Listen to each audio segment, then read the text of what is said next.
What's going on, everybody? Hope everyone's having a fantastic day.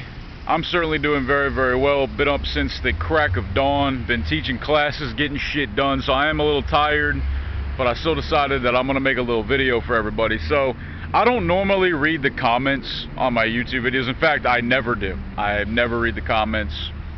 But people that I know who watch my videos, they read the comments. And occasionally they ask me about, why did somebody say this, why did somebody say that, and I usually just disregard it as, oh, they're just talking shit, they're hating on me, they're just trolling, blah blah blah blah blah blah blah. But there's been like recurring comments since I returned to America from Cambodia in what was it, March 2017. People were saying that that I was deported, that the Cambodian government had to forcibly remove me from the country and deport me back to America against my will. People have said that I crossed a drug dealer and that I owed a drug dealer like a whole bunch of money, and I fled, and I was fleeing for my life. I was fleeing out of fear for my life, that I was going to be killed over there. That's not true. And then people say that the American embassy bought a plane ticket for me to come back to America. Now that is true. It's not the whole story, but I'm going to tell you guys why I left Cambodia the way I did and the things that led me to leave Cambodia. So when I first moved there, I planned on staying there for years. I planned on being there for a long time. 5 years, 10 years. I wanted to buy a house there. At one point I even thought about, you know, marrying a Cambodian woman, having a child there, you know, it was a time. And obviously at this point I don't want to ever be married. I don't ever want to have a child, but you know, but there was a time where I did. Over in Cambodia, drugs like Valium and Xanax and OxyContin and Tramadol and morphine are readily accessible at any kind of pharmacy, pretty much any pharmacy. And as you all know, throughout my adult life, have very much struggled with insomnia. Insomnia is still occasionally a very big problem for me. I'm trying to work on it, but insomnia has definitely affected me. I think it might have even aged me faster. I probably look older than I am because there's been a lot of sleepless nights in my life. So I got into diazepam. I went to a pharmacy and I was like, you know, and this was like a year before I left Cambodia. This was like a year before I even left there. I was still there for a long time, and you know, so I went up to the pharmacy in Sakandal and I asked the pharmacist who used to sell me ketamine and Oxycontin, I said, hey, you know, what do you have for sleep? And he goes, oh, diazepam, like that. So I bought a sheet of 10, and you know, I did a little research on it, and I took a pill. I took a 10 milligram. And I felt good. I felt kind of, you know, a little bit, you know, I felt like I was floating a little bit. I felt kind of loose. You know, I felt light. I felt good. I felt no anxiety. I felt like I could fall to sleep, and I did. And therein was the beginning of my problem. So it didn't take long before I was taking 5, 6, 7, 8 at a time. You know, and you know, within a few weeks I developed a very high tolerance for diazepam, for benzodiazepines, for Valium, all that shit. And then I ended up re-breaking my hands in July of 2016. And that night I got into painkillers. I got into opioids. I got into things like Tramadol. And then within a few days I was smoking opium. I was snorting dihydrocodone. I was doing OxyContin, morphine. I was just a step away from buying heroin. The only reason I didn't do heroin, because the heroin in Cambodia was very expensive. That's the only reason that I didn't start doing heroin. Like real heroin, because the heroin in Southeast Asia is really, really good. It's in the Golden Triangle. The shit is pure. It's really, really good. So for about a year, so from like March 2016 to March 2017, I had on and off drug binges. I had bouts of like just where I would go on like a 2 or 3 week bender of like all day, every day, popping pills, snorting them, you know, getting high and as fucked up as you can get. I was mixing benzos with opiates and drinking, and you know, I mean, I don't know how I didn't die. Now at the time, my mother also lived in Phnom Penh, you know, and obviously she did not want me doing drugs, and I kept it a secret from her until I went through withdrawal. And then when I would go through withdrawal, my mother was there to help me. Thankfully, she was there to help me. And there came a point where a lot of things came to a head. You know, I was in a very short-lived but very passionate relationship with a beautiful transgender woman over there named Chiva. And during that time, I wasn't really doing any drugs. I mean, you know, I would occasionally get fucked up, but I wasn't on drugs. We broke up. You know, that I was super, super depressed, super just angry because of the whole situation. And one day I went on a walk, a lonely walk, like I always did. There were times in Phnom Penh where it was mostly every night. I would just go on a lonesome walk. I would just walk around for maybe an hour, even 2, and just wander. And I would just wander around by myself in the streets of Phnom Penh, just trying to just find something to take my mind off my depression, take my mind off my breakup, take my mind off everything that made me upset. And I was like, you know what I'm gonna do? I'm gonna go buy some tramadol. And tramadol is like it's a very light painkiller, but I took it and I felt great. I felt great. And this was like January 2017, about a couple months before I came back to America. And I woke up the next morning and my whole body hurt. It hurt so bad. I was sore in my feet, my knees, my back, my head. I'm like, oh fuck, I need more tramadol to get rid of this pain. And for the next about 3 weeks, I went on another drug binge. And it was the worst drug binge of my life. It was, I mean, I could get into details, but it was bad. It was really, really bad. And I fucked up my business. I had a personal training business. I would forget to show up for my client. I would forget that I scheduled something. It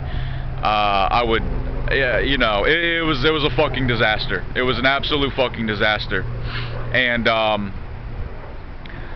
what happened was when I cut off the benzos and I cut off the opiates cold turkey, I went through the opiate withdrawal and that took about 5 days, and that was absolute hell. Absolute. Anybody who's been through opioid withdrawal knows how terrible it is.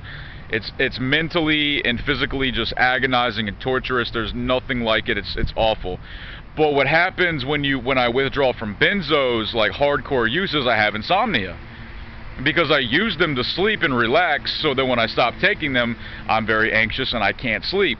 So there was a period where I didn't sleep for 7 days. And a lot of people don't even believe that. They're like, no, there's no way your body would shut down. No, I did not sleep for 7 days. I was up. I even have videos up from that time. And I started going crazy. I took a butcher knife and I cut my head open.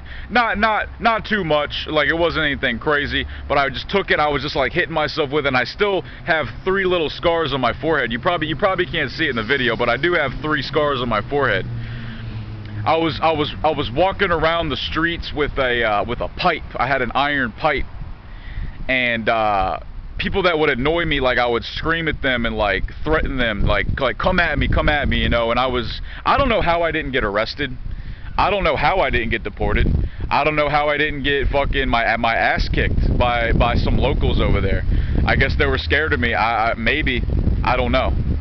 But I did have my mother there. Thankfully, my mom was there. If my mother would have never came to Cambodia and moved there, I might have got killed over there. Straight up. I mean, I might have OD'd on drugs. I might have gotten arrested.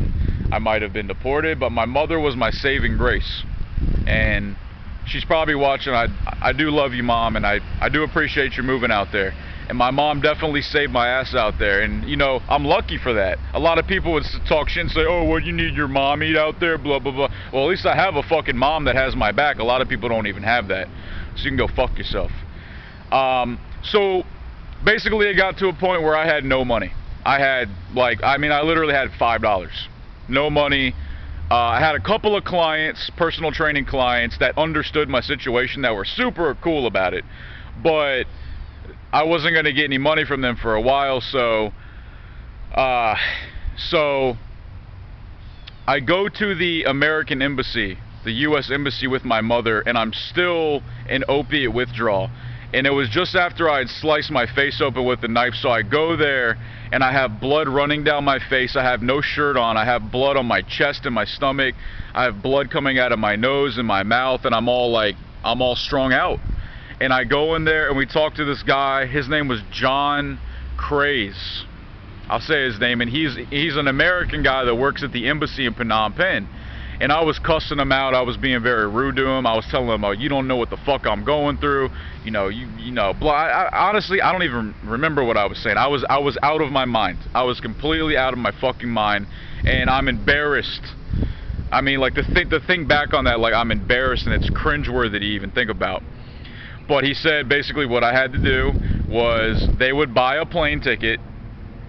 They would buy my mother and I a plane ticket from Phnom Penh back to the DC area, which was pretty expensive, and the deal was that my passport would be invalid until I paid off that loaner ticket, until I paid off the loan.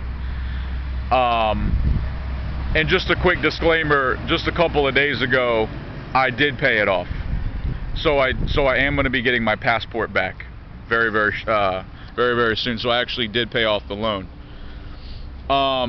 It took about a week or two for my mother to decide whether or not we should come back to the States, because I really wanted to stay in Cambodia. I really wanted to stay in Cambodia. But, you know, I was talking to my friends there about it, and they were like, "Man, you know, don't do something you might regret. I think you should stay here in Cambodia and just try to stay clean, keep your business going, try to meet a good woman out here, stay clean, blah blah blah blah blah blah blah." But after talking to my family and my brother and my mother and I, we were all talking about it, and it just wasn't a good idea for me to stay out there with the easy access to drugs. And that was the main catalyst, was the easy access to drugs that are very, very cheap and very readily available for me to abuse. And I know for a fact that if I'd have stayed in Cambodia, I would have relapsed. I can admit it. I can admit that I have a weakness when it comes to drug abuse. And my problem with drug abuse is that I develop a tolerance very quickly, which means that I need more and more and more and more. So when I go on a drug binge, I do so many drugs that it might kill most people. And I mix them together, and it's bad. It's bad. I fully admit that I'm powerless when it comes to drug abuse, and a lot of other people are too, man. And you know, and like I said, a lot of these bad decisions that I've made in my life have led me to a better path, have led me to become a coach, a teacher, you know, a helper to other people, and an advocate for staying off drugs, you know what I mean? But I'll be honest with you, most days of the week, I fantasize about going right back to it. I fantasize about getting high. I fantasize about popping pills, doing fat lines. I fantasize about just sitting in a chair, nodding off in a fucking opiate, just an opiate daze. And because it's easier than facing life. It's easier than, you know, hard work. It's easier than getting up early and actually having to work to achieve your goals and dreams. And, you know, that's why I left Cambodia. That's why I left Cambodia, was because of my recurring drug abuse. I was mentally weak. I couldn't deal with the easy access. And the U.S. Embassy, thankfully, because I'm an American citizen, gave my mother and I a plane ticket that we had to pay back. It is paid off now, so I do have my passport coming back to me very soon, and that is going to be something that I always have to deal with. You know, a big part of me would love to move back to Cambodia and would love to go at it again, but I just know what I'm dealing with, and I know what I'm faced with over there. Plus, I want to go somewhere new too, like Mexico. And there's drugs in Mexico.